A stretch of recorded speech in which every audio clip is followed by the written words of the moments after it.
बा तोर मर्दा तब बहारवा का करता रह गर्दा उ तो बुझते बानी बोलबे ढेर बोलबे बोल केवाड़ी हम पहना तनी साड़ी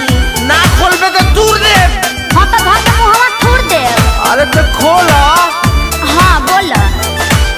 सुनो ना जानू आज हैप्पी है मूड तो आओ ना पास में करा दो फील गुड